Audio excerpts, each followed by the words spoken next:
Hello and welcome. This is a drink called how I make iced carbonated strong coffee apricot peach.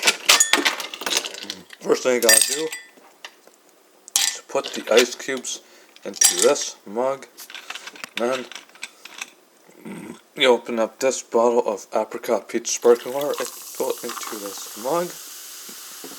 Now you put in the strong coffee from this percolator into this mug, and